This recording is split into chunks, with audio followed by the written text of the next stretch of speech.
Del Santo Evangelio según San Marcos, capítulo 3, versículos 7 al 12.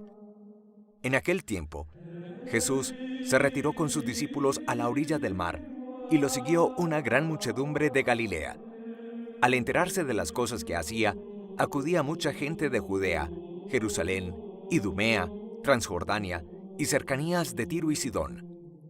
Encargó a sus discípulos que le tuviesen preparada una barca, no lo fuera a estrujar el gentío. Como había curado a muchos, todos los que sufrían de algo se le echaban encima para tocarlo. Los espíritus inmundos, cuando lo veían, se postraban ante él y gritaban: «Tú eres el Hijo de Dios». Pero él les prohibía severamente que lo diesen a conocer. Palabra del Señor. Gloria a ti, Señor Jesús.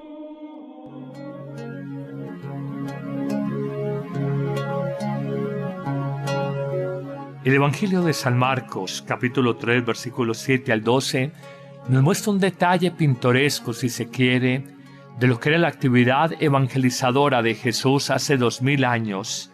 Nos muestra cómo era un hombre demasiado popular, muy querido por las personas y reconocido definitivamente como un profeta, capaz de anunciar con autoridad un mensaje distinto, pero sobre todo capaz de respaldar esas palabras con acciones de sanación y de curación. Nos dice la primera parte del Evangelio que hoy meditamos, cómo Jesús se retira con sus discípulos a la orilla del lago de Galilea y lo sigue una inmensa muchedumbre. Detalla las regiones de Judea, de Jerusalén, de Idumea, de Transjordania, de las cercanías de Tiro y de Sidón. Pero mírenlo el detalle. El ser humano ha sido siempre un sediento de Dios, un sediento de salud física y de salud interior. Y cuando reconocen una persona que efectivamente es imagen de Dios, se van tras ella. Nos dice que la gente literalmente se le echaba encima para tocarlo. Esa hambre espiritual de hace 2000 años, hoy la constata uno de manera silenciosa en muchas personas.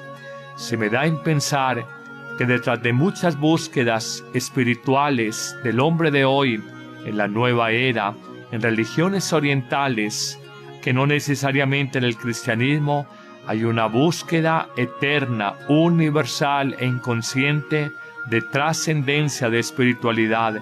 Siempre cobran fuerza esa expresión, esas palabras del padre de la iglesia, San Agustín, cuando afirma: «Señor, nos hiciste para ti, y nuestro corazón andará inquieto hasta que no repose, no descanse en ti». Es la gran verdad del ser humano. Somos tan indefensos, somos tan frágiles, tan quebradizos, tan limitados. Permítanme esta expresión, estamos tan enfermitos en el cuerpo y en el alma que literalmente nos queremos echar encima de Jesús para tocarlo. Viene a mi memoria el pasaje evangélico de la hemorroísa, que padecía flujos de sangre desde hacía 12 años y se había gastado su dinero en médicos de la época. Pero ella, en una fe muy bonita, dice: «Con solo tocar la orla, el borde del manto del profeta Jesús, sé que quedaré sana».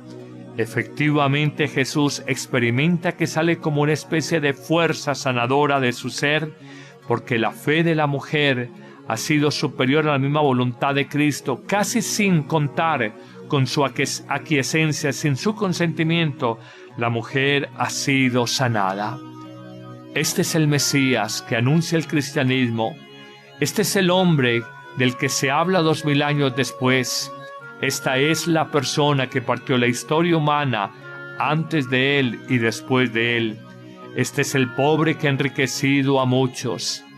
Este es el obediente a Dios que nos enseña el camino de la libertad desde la obediencia. Este es el casto, el del amor puro, que nos enseña el sentido del auténtico amar a los hombres de nuestro tiempo. Este es el sanador por excelencia, al que la gente se le tiraba literalmente encima para ser curada, para ser sanada. Pero hay un segundo elemento, también si se quiere un poco pintoresco. nos habla de algunos enfermos que tenían espíritus inmundos, de alguna forma posesiones. Es paradójico y es contradictorio que los llamados hombres buenos de la época de Jesús, los fariseos, los conocedores de la ley de Dios, los escribas, los saduceos también de alguna forma, no reconocieran el profetismo y el señorío, la divinidad que había en la persona de Jesús.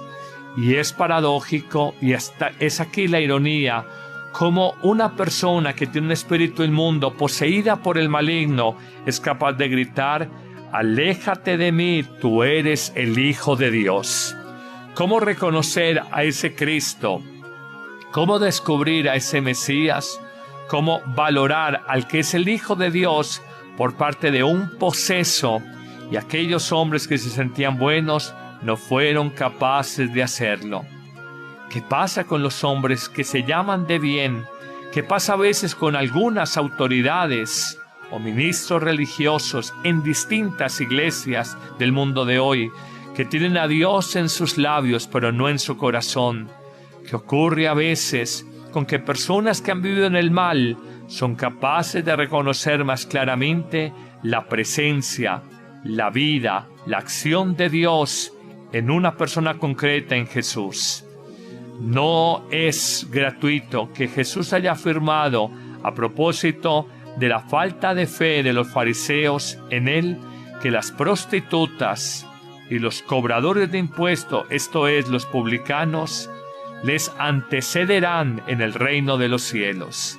Es una gran verdad que a veces los pecadores, los equivocados, tienen mayor facilidad para reconocer a Jesús como el Hijo de Dios y a reconocer el mensaje cristiano. Señor, libéranos de las falsas seguridades religiosas. De alguna manera, desnúdanos de esas falsas vestiduras que nos dan una seguridad de que nosotros creemos en Dios, lo anunciamos en nuestros labios, pero no lo tenemos verdaderamente en el corazón. ¿Cuántos hay? Y en el ministerio sacerdotal lo he comprobado, que son auténticos arrepentidos, que muy adoloridos, muy compungidos, empiezan una verdadera vida de metanoia, de conversión, de cambio profundo, y avanzan en hombros de gigante, a pasos inmensos, en santidad, en espiritualidad. Y en cambio las personas llamadas buenecitas, que a veces fueron de vida sacramental frecuente y de rezos frecuentes, siguen con los mismos vicios, los mismos resentimientos, la misma falta de misericordia de todas las personas y de todos los años. Jesús, gracias por enseñarnos este Evangelio. Señor, quiero abalanzarme sobre ti, quiero echarme espiritualmente sobre ti y decirte: me siento un enfermito, sáname, Señor. Quiero con humildad de corazón, quizás como el endemoniado del Evangelio, decirte: te reconozco, tú eres Dios, tú eres el Señor de la historia, tú eres el Mesías, tú eres el Cristo, o como nos dice el Evangelio de hoy, verdaderamente me postro ante ti, porque tú eres el Hijo de Dios. Amén.